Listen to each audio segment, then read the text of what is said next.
All right, what's happening? What's happening, guys? Happy Monday to you. It is Monday, June 15th, 2020. And this morning, we're going to talk about what purpose fear can serve. It is ultimately important for you to look at your goals, truly what you want to do in your life, and then look at the people who you spend the most time with in your life and figure out if that lines up.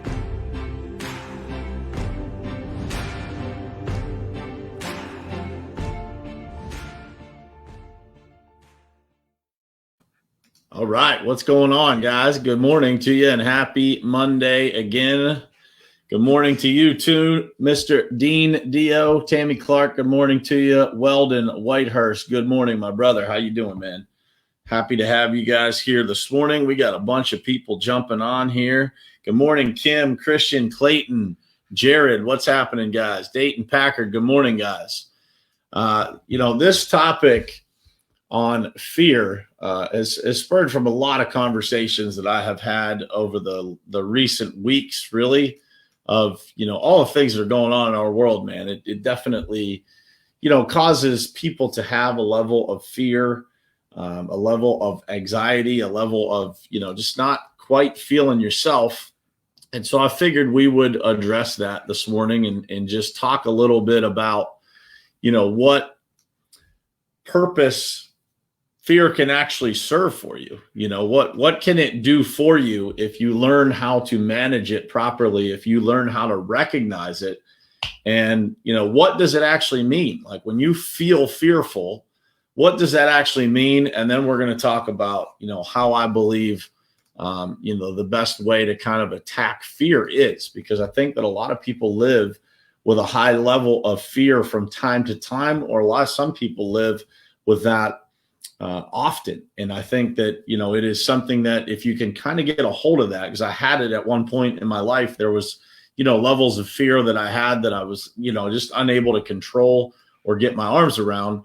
And that was, it wasn't a pleasant experience when you feel that and you feel that kind of out of control feeling. And so I want to kind of unpack that this morning and just talk about, what that looks like and how you can handle that. So let's just jump in here to, the two main types of reactions that we can have to fear, right?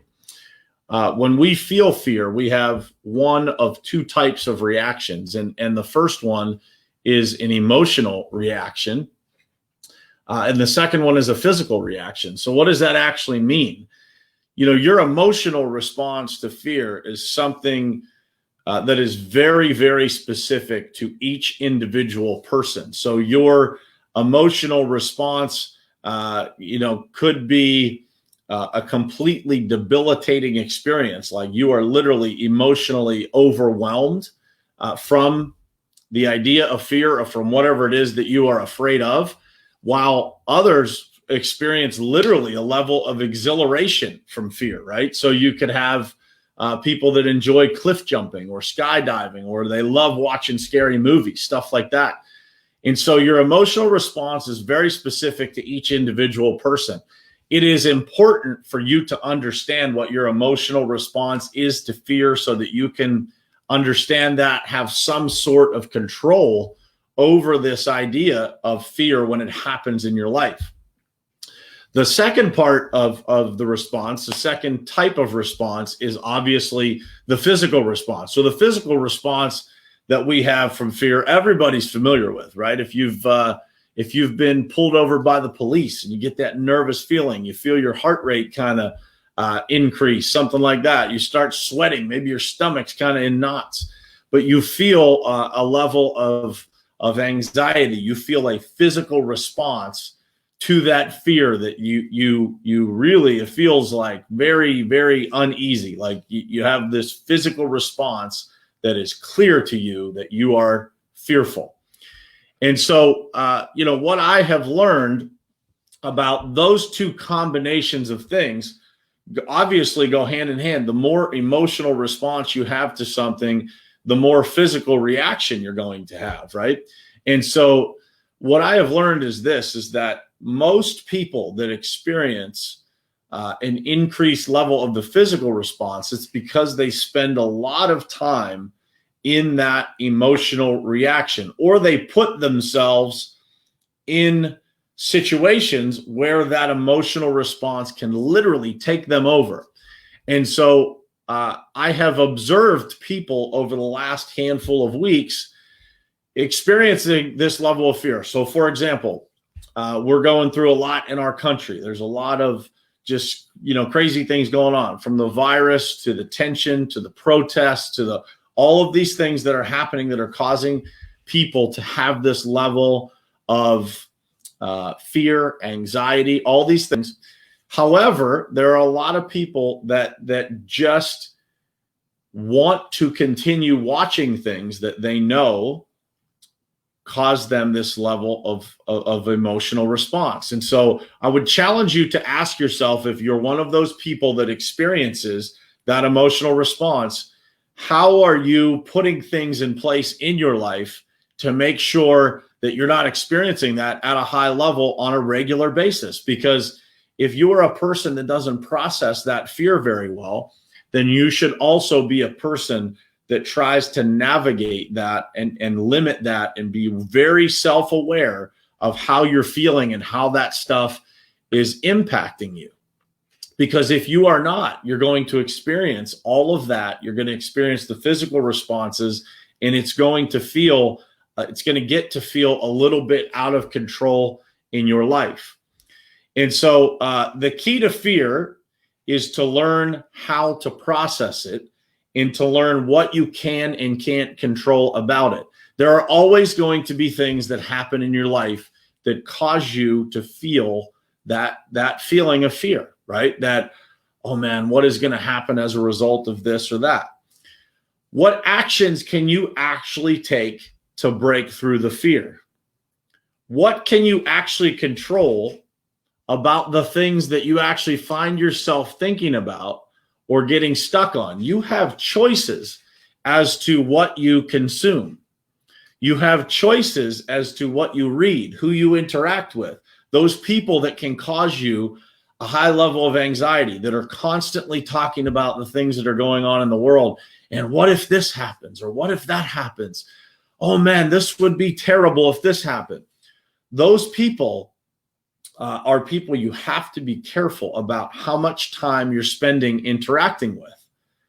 Because as a result of those interactions, your level of fear, anxiety, your level of just being involved in those types of thoughts is going to increase as a result of interacting with people that think on those terms.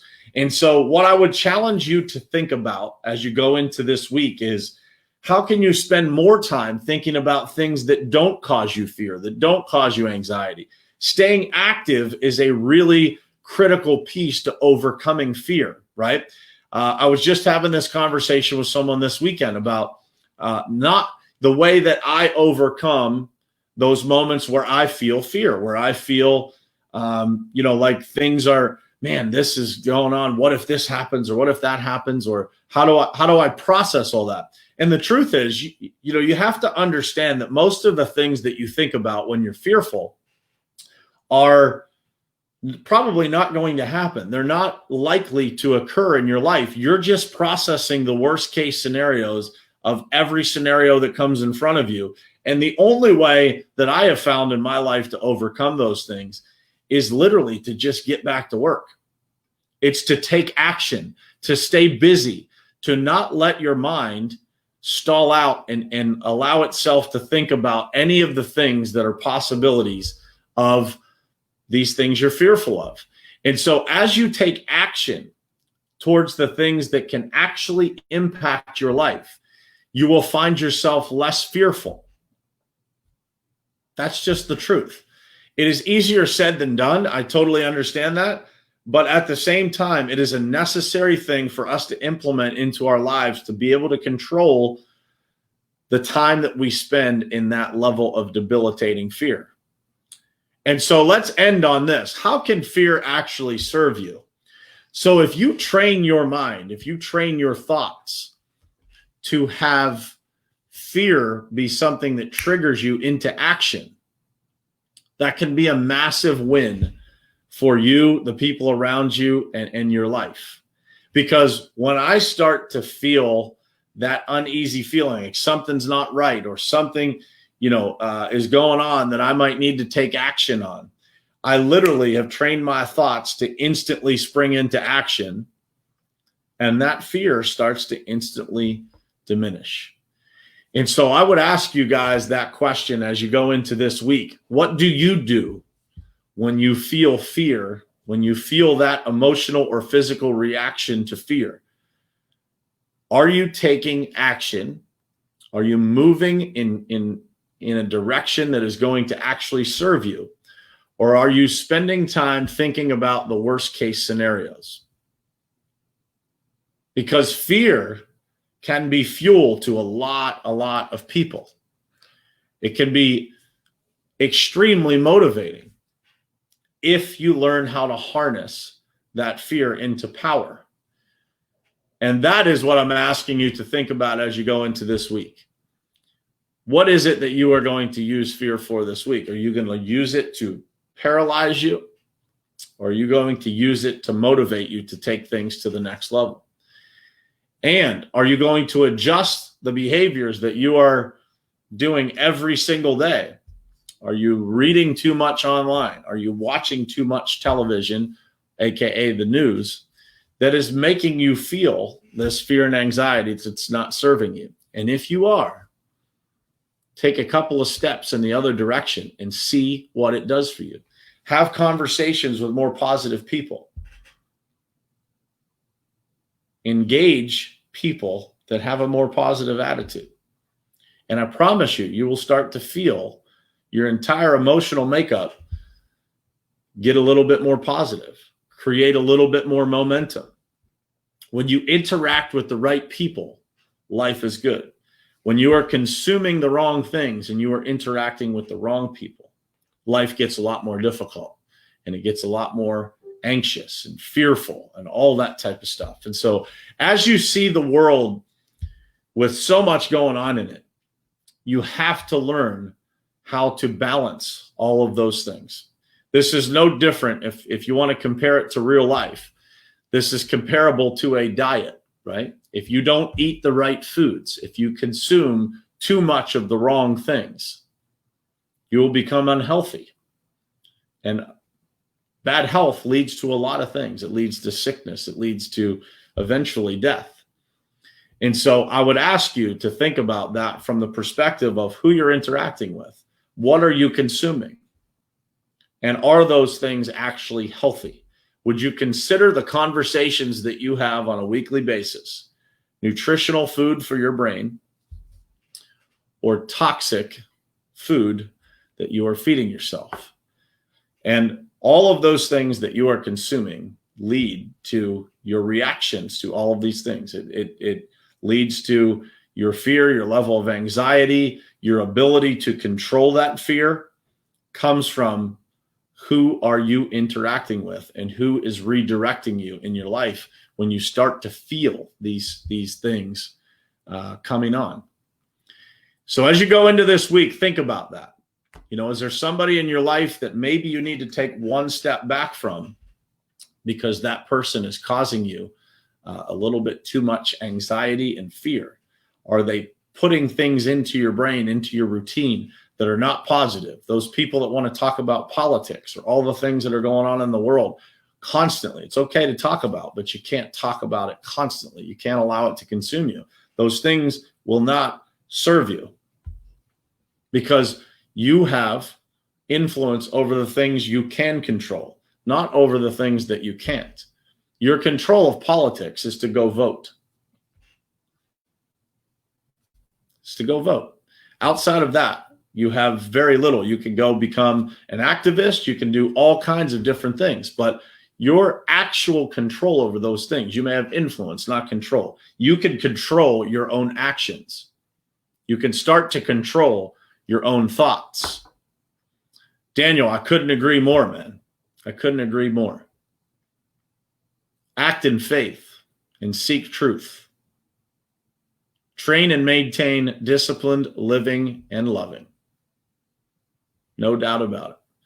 And so as you enter this week, I ask you to be conscious of these things. Be less fearful.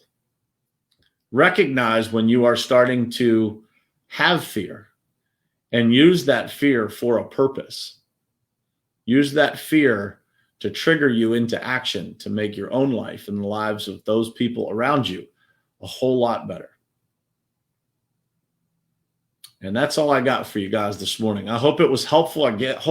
Hopefully it gave you a little bit of perspective on the things that are going on in the world and how they can really have an impact on your life. And for a lot of people, it is having an impact, whether it's a large impact or a small impact, but you have to understand how you are reacting to things both emotionally and physically, and then be able to take action to control those reactions and to get a little bit better at controlling those actions every single day. And so the period of time between when you feel that fear and you take action to impact that feeling, to actually make a difference in your life versus living in that fear indefinitely, that is what makes people better. That is what you should be working on, recognizing when it happens and how do you take the period of time before you can take action to make that fear go away. That's it, guys. I hope it was helpful. I will see you tomorrow morning, same place, same time, 7:30 a.m. right here on Morning Perspective. I appreciate all you guys being here, and I love you guys.